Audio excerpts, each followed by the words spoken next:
MIT researchers just proved they can control what you dream about with 70% accuracy using a simple wrist device. They whisper a single word to people at the exact moment they fall asleep, and that word consistently appears in their dreams. But here's the part that should worry you. The same people showed dramatically enhanced creativity the next day, and your smartwatch could already detect the exact brain state needed to make this work. We're not talking about science fiction anymore. We're talking about a proven method to access and influence the most private space in human experience, your dreams. Let me explain what makes this possible. There's a specific moment called hypnagogia, that brief transition between being awake and falling asleep. For maybe 30 seconds to a few minutes, your brain exists in this weird liminal state where you're not quite conscious but not fully asleep either. During hypnagogia, your brain is still processing external information, but your conscious defenses are down.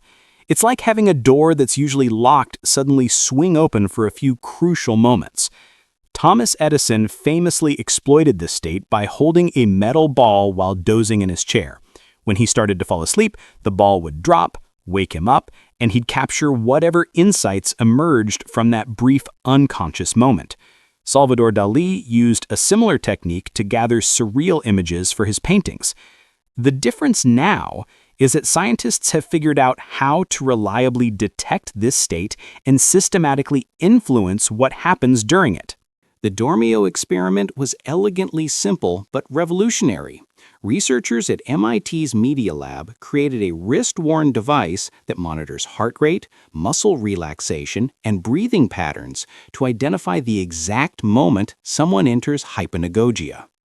Here's how it worked. Participants wore the Dormio device and lay down to nap.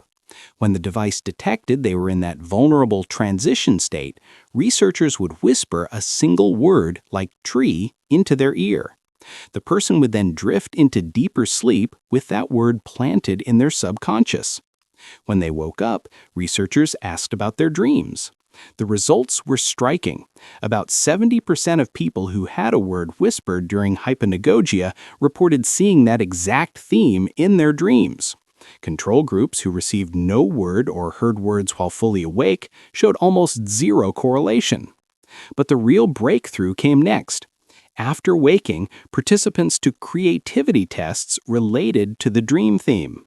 People who had genuinely incorporated the suggested word into their dreams scored significantly higher on creative tasks. They generated more ideas, made more original associations, and produced more innovative responses. The implication is profound. A single word, delivered at precisely the right moment, was processed and elaborated during the dream state, creating ready-made creative material that participants could access when awake. The science behind this makes sense when you understand how memory consolidation works during sleep. Dreams aren't just random neural noise. They're your brain processing, organizing, and connecting information from the day.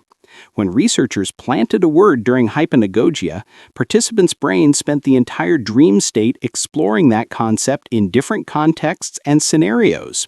By morning, they had essentially rehearsed multiple creative applications of that single word. This validates something humans have intuitively known for centuries. Sleeping on a problem often leads to better solutions. We've just never had the technology to systematically harness this process. The creativity boost wasn't subtle either. People who successfully incorporated the dream theme showed measurably enhanced performance on standard creativity assessments. Their minds had literally been prepared overnight to think more innovatively about specific topics. Now, here's where this gets concerning. The same technology that could boost your creativity could easily be weaponized for manipulation without your knowledge or consent. Think about it. Your smartwatch already monitors your heart rate, breathing, and sleep stages. It could easily detect when you enter hypnagogia. Any device capable of playing audio, your phone, smart speaker, even your TV, could then deliver targeted messages at that precise, vulnerable moment. Unlike traditional subliminal advertising, which has limited effectiveness, dream incubation works because it targets the brain's natural processing mechanisms during sleep. You're not just passively receiving a message, your brain is actively incorporating and elaborating on it for hours. Advertising companies have been searching for the holy grail of unconscious influence for decades. Dream incubation might be it. Imagine falling asleep and waking up with subtle but persistent thoughts about specific brands, products, or political candidates.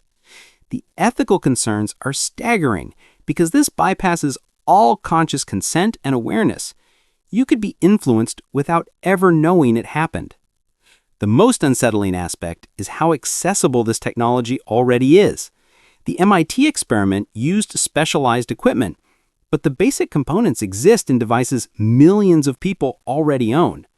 Fitness trackers and smartwatches routinely monitor sleep stages. Smart speakers sit in bedrooms listening for wake words. Smartphones play audio and track biometric data. The infrastructure for targeted dream incubation already exists in many homes. A sophisticated actor, whether commercial or political, wouldn't need to distribute new devices.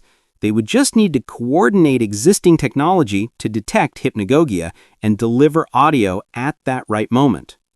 This could happen through app updates, firmware changes, or even malicious software that people unknowingly install.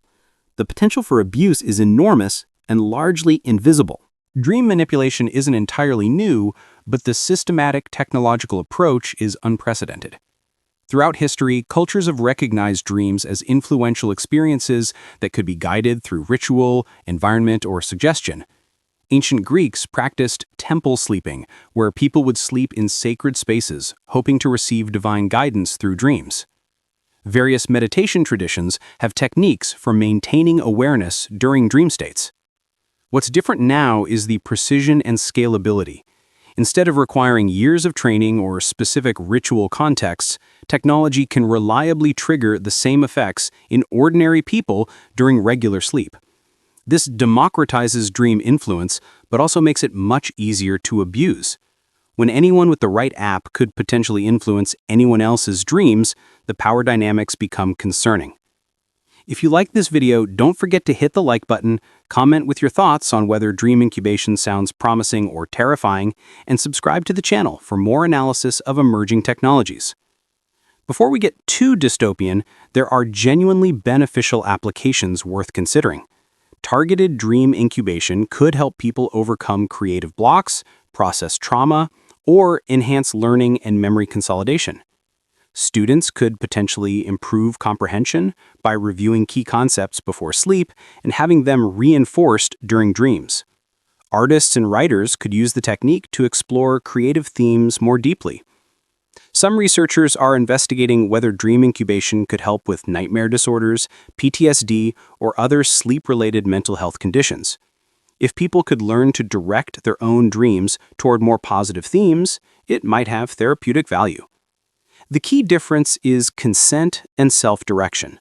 When people choose to use dream incubation for their own benefit, with full awareness of what's happening, it becomes a tool for enhancement rather than manipulation. The problem with dream incubation is that it's incredibly difficult to regulate or even detect. Unlike other forms of influence, it happens during an unconscious state and leaves no direct evidence. How would you prove that your dreams were being influenced by external technology? How would authorities investigate or prosecute such activities? The victim might not even be aware that manipulation occurred. Current privacy and consent frameworks aren't designed to handle technologies that operate on unconscious mental processes. Legal systems struggle enough with data privacy and digital manipulation when people are awake and aware. We need new ethical frameworks and possibly new laws specifically addressing unconscious influence technologies before they become widespread. For now, protecting yourself requires awareness and basic digital hygiene. Be cautious about what devices have access to your bedroom and sleeping environment. Review permissions for apps that monitor sleep or biometric data. Consider whether you really need smart speakers or always listening devices in your bedroom. Traditional alarm clocks and basic sleep tracking might be preferable to sophisticated biometric monitoring. Most importantly, stay informed about these developments. The more people understand how dream incubation works, the harder it becomes to deploy covertly. If you're interested in experimenting with self-directed dream incubation, research the techniques thoroughly and approach them responsibly. The goal should be personal growth and creativity, not escapism or dependency. Dream incubation represents a new frontier in human enhancement and manipulation. Like most powerful technologies, it could be used for tremendous benefit or significant harm. The MIT research proves that systematic dream influence is possible and effective. The question now is whether we'll develop ethical frameworks and protective measures before the technology is widely exploited. I suspect we'll see commercial applications within the next few years. Sleep apps that promise to boost creativity, learning programs that work during rest, maybe even entertainment experiences that blend with dreams. The challenge will be maintaining meaningful consent and preventing abuse. When the target of influence is unconscious, traditional notions of autonomy and choice become complicated. We're approaching a world where even our dreams might not be private.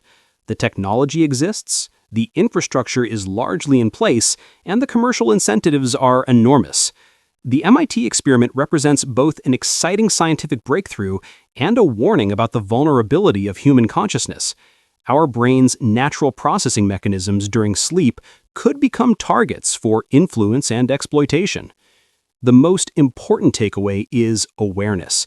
Understanding how dream incubation works, what technologies make it possible, and what the risks are, gives you the knowledge needed to protect yourself and make informed choices. Dreams have always been mysterious, personal experiences that connect us to our deepest thoughts and creativity. Whether they remain private spaces or become accessible to external influence depends on how thoughtfully we navigate the development and deployment of these powerful new capabilities. The future of human consciousness might literally depend on the choices we make about dream technology while we're still awake enough to make them.